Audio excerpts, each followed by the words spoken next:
Les premières cartes, c'était les Indiens, c'était les Chinois, c'était les Italiens. Et donc déjà, très très rapidement, on a voulu avoir une référence géographique. Et donc c'était les premiers systèmes de visualisation qui arrivaient à s'extraire de la vision locale. Alors, un autre système géographique, alors là je vais vous montrer, là c'est encore plus macro, donc là c'est la visualisation sur des planètes, sur la planète Terre, où là on a typiquement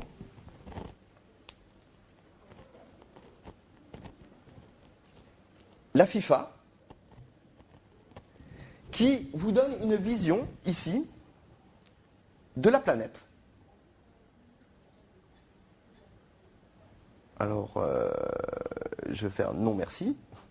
Et là, ici, vous avez la planète, ici, et tous les points jaunes. Et vous pouvez poser des questions sur le type de confédération, le type de soutien, le type d'activité. Et ce sont typiquement des systèmes de visualisation géographique pour pouvoir repérer tout ce qui se fait au niveau du foot. Donc, c'est une manière de visualiser un ensemble, une masse d'informations pour que les gens puissent se référer à différentes notions, différents indicateurs. Donc ce sont les premiers systèmes de visualisation pour se repérer et pour prendre des décisions en termes géographiques. Alors ici, c'est pas... donc la FIFA doit faire quelques petits progrès en termes de visualisation, hein, mais c'est pourtant l'outil qu'il propose. Ça prouve bien que la visualisation de données, c'est quelque chose de très très compliqué et que même avec de très très gros budgets, on arrive à des solutions qui mériteraient d'être encore plus travaillées. Donc,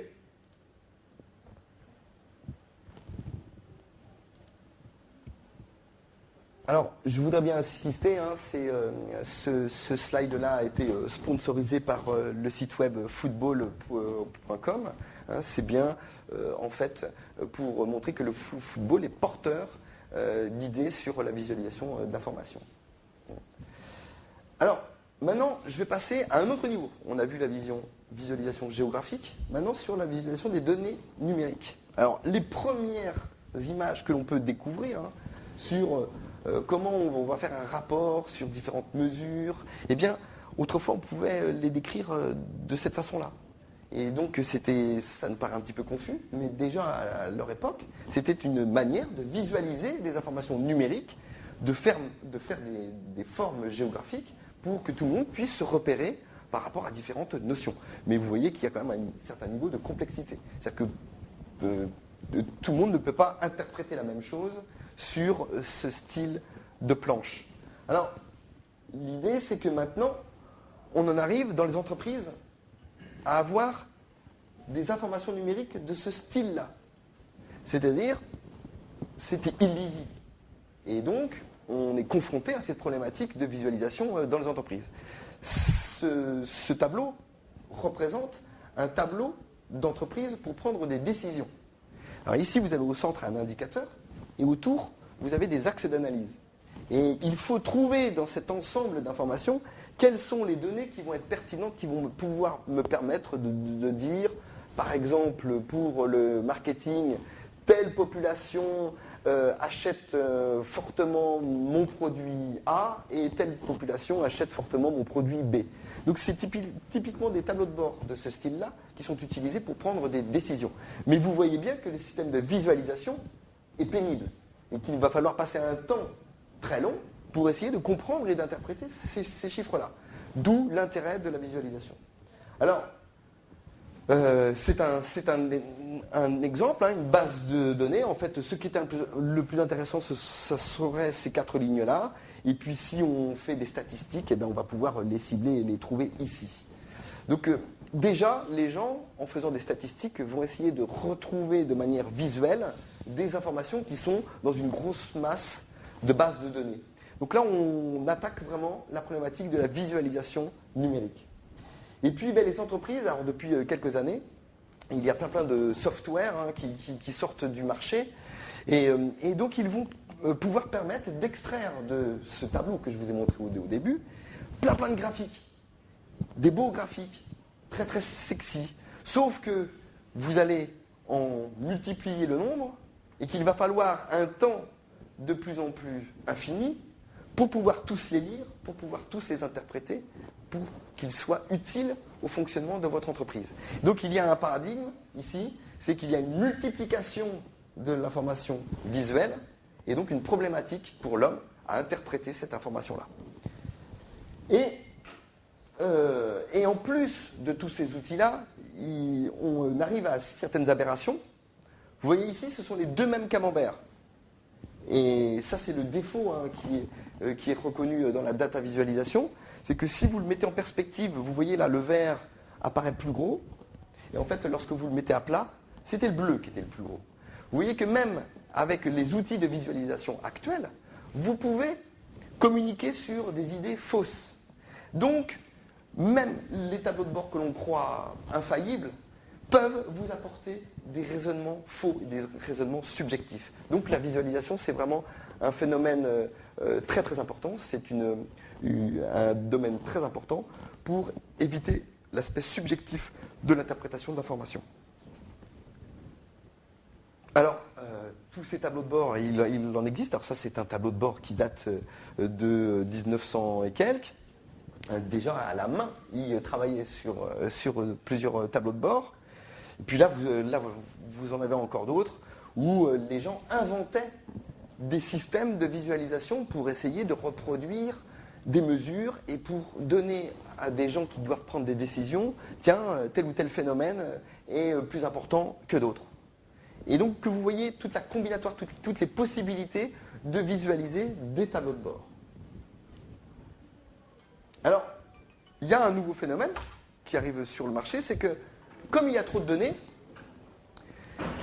comme il y a trop d'informations, il s'agit de la rendre de plus en plus facile à interpréter pour les gens. Donc il y a de nouveaux phénomènes qui arrivent sur le marché, dont un qui est l'infographie.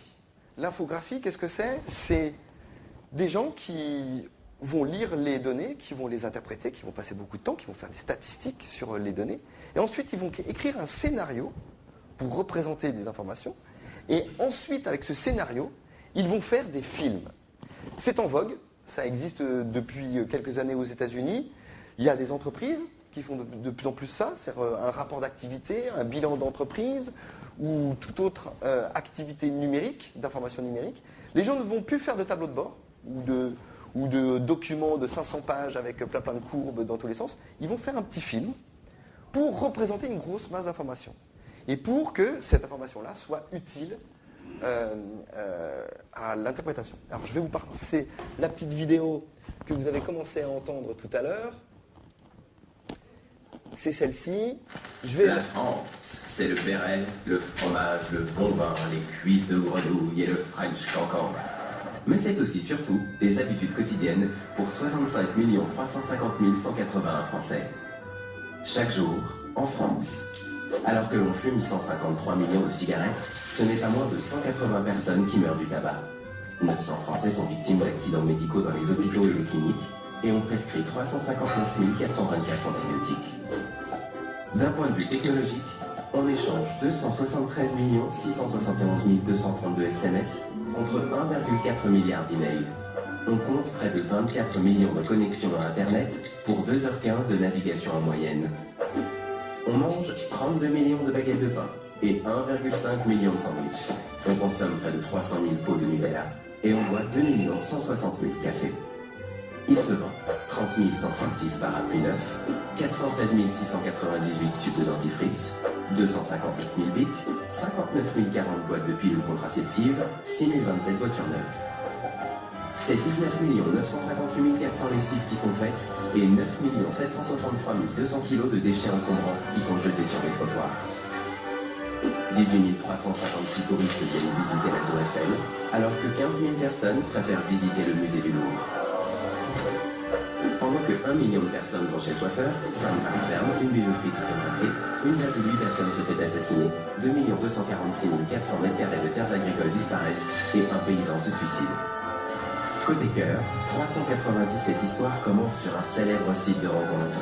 On s'adonne à 18 576 000 rapports sexuels et on célèbre 730 mariages par jour. 1496 personnes trouvent la mort, tandis que l'on compte 2268 naissances. Tout ça en 24 heures, 1440 minutes, 86 400 secondes, chaque jour en France. Donc voilà, c'était en fait pour illustrer le fait que ici, une grosse masse d'informations, voilà, j'ai toutes les stats de tout ce qui se passe en France, et puis qu'est-ce que je dois dire, qu'est-ce que je dois en ressortir. Et vous voyez, je pourrais effectivement créer des pages et des pages d'analyse et n'en plus finir. Et s'il y avait une fin. Et voilà, les alternatives sont que maintenant nous allons visualiser, nous allons mettre en scénario l'information pour qu'elle soit ludique et que les gens puissent retenir au moins quelques informations pour son enrichissement. Donc ça, ce sont des phénomènes qui apparaissent, c'est-à-dire que l'information numérique, ce n'est pas que des statisticiens ou des mathématiciens ou des informaticiens, c'est aussi des gens qui savent mettre en scène l'information. Donc ça fait intervenir beaucoup de métiers. Alors, donc ça c'était l'information numérique. Et là maintenant, je vais vous proposer de monter crescendo sur les systèmes de visualisation. Parce que il y a bien sûr des statisticiens, des mathématiciens, des ergonomes qui vont travailler sur comment représenter cette masse d'informations. Et c'est un enjeu majeur où plein de choses sont à faire, comme je vous l'ai dit, au préalable. Alors ici, typiquement, c'est un système de visualisation. Alors, ça s'appelle les matrices de Cohen. Les matrices de Cohen, et chaque pastille, en fonction de sa couleur, en fonction de l'anneau, en fonction de la couleur à l'intérieur, la couleur à l'extérieur, de si elle est penchée ou pas, en fonction de ces 5-6 paramètres sur chaque pastille, eh bien, il y a des rapprochements qui sont faits. Alors, bien sûr, on ne sait pas sur quoi porte, à l'heure actuelle, sur cette matrice, mais elle veut, pour des décideurs, au lieu de voir des gros tableaux de bord, elle veut ici essayer de détecter des schémas rouges ou des schémas blancs qui permettent de dire, tiens, le schéma blanc veut dire à peu près ça et le schéma rouge veut dire à peu près ça. Et donc me diriger vers l'information qui va être pertinente pour mon analyse. Alors ce sont des systèmes de visualisation très abstraits. Par contre, il faut savoir que ça existe et il faut savoir que des grandes entreprises investissent sur des produits comme celui-ci parce qu'elles n'ont pas d'autres moyens pour interpréter des très grosses masses d'informations. Alors ça, ce sont les matrices de Cohen. Un autre type de matrice de Cohen, c'est en moteur de recherche. Eh bien là, j'ai posé une question sur ma société et puis automatiquement sur ma société, j'ai différentes informations qui ressortent. On est plutôt innovant, on a fait un colloque sur la complexité. Donc, ce sont des alternatives à l'information. Quand on cherche sur Internet, on a une réponse en ligne, eh bien, il existe des manières matricielles de visualiser cette information-là. Alors, je crois que je l'ai mis en ligne. J'espère qu'il sera là. Non, c'est pas celui-ci, voilà. Et donc, typiquement, ici, j'ai tapé Niort numérique. Et bien, dans Niort numérique, qu'est-ce qui ressort? Numérique, Richard Stallman, le 19 mars à la clameur, informatique, Niort numérique 19 mars. Et donc, différentes informations. Je pose une question et j'ai, en fait, globalement, plusieurs autres informations qui me permettent d'accélérer ma prise de décision et ma visibilité.